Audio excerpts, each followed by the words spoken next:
Alright, you know when you're just taking a shower, thinking about how times were much simpler back in the good old days, when your innocence was what allowed you to experience true happiness? When suddenly, you begin to wonder, how did the fur trading companies who are economic imperialists affect the development of Western Canada? Well, we thought the same. Let's travel back to the old times when things were simple. A long, long time ago, in a galaxy far, far away, back in the 1600s, Europeans were like, Hey, we can make a business out of this amazing beaver stuff. And thus the fur trade had started up.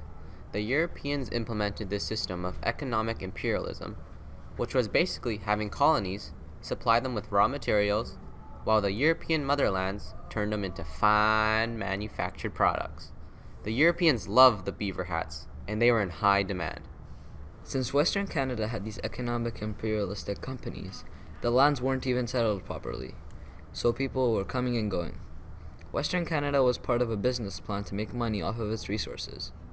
In order to keep up with this plan, fur traders mapped the network of rivers and lakes in the west and north, negotiating with men of Canada's Aboriginal peoples.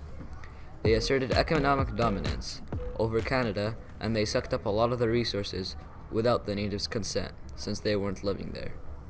Now, let's talk about conflict between the two fur trading companies that we've been learning about. The Hudson's Bay Company, or HBC, and the Northwest Company, or NWC. Competition started when the two companies started fighting for the business of the First Nations people. Because First Nations were going to both companies to trade, business in the companies was slow. to try to get more business, Selkirk started sending people westward to the Red River. This disrupted the way of life of the fur traders by disturbing buffalo hunts and previously existing trading routes. Selkirk was able to claim the land through shares he owned in the Hudson's Bay Company. This is mine now, my precious. However, he didn't have the correct knowledge or tools in order for his settlers to settle the land that he had claimed. Underarmed, the colony had to depend on the Métis and the Northwest Company for about 2 years. Okay, let's talk about how the fur trading companies actually came to be. With much regular competition between companies, fur trading companies battled for customers and were flipping out just to earn more money. They bamboozled each other and messed each other up. Real bad. Real bad. And many were lost. F in the chat, boys. Yeah, F in the chat, boys. The immense competition eventually wore them down. Both were sad and broke. They also fought with their native buddies because they needed land for trading. Due to the conflicts the traders brought, they were the factor that started the Pemmican War.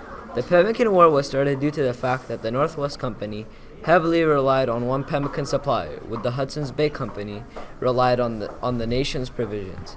However, the governor of the Selkirk settlement issued a pemmican proclamation, which banned the export of pemmican from the Red River suppliers. Left with a shortage of food, the Northwest Company was furious, and they decided to try and bribe the settlers to move. But it didn't have to be this way. If only Lord Selkirk knew what tools would be suitable for his settlers, it could have ended differently. If only he'd had Skillshare to help him. Using code Beaver at Skillshare, you can get your first month free and 20% off for the next year. You can learn programming, animations, and botany, which Lord Selkirk would have greatly benefited from. Okay, so what? Is all this really important? And if it is, why? Well, imagine yourself walking down a dark alley 20 years from now, and someone coming up to you with the threatening question of, "Tell me about Canada's economic imperialism." Only then can you thank me.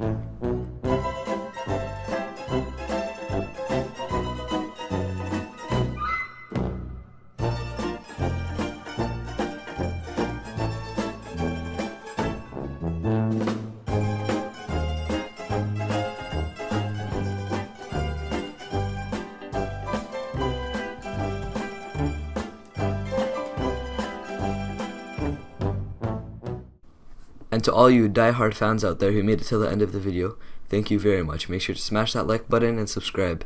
Till then, see you guys next time.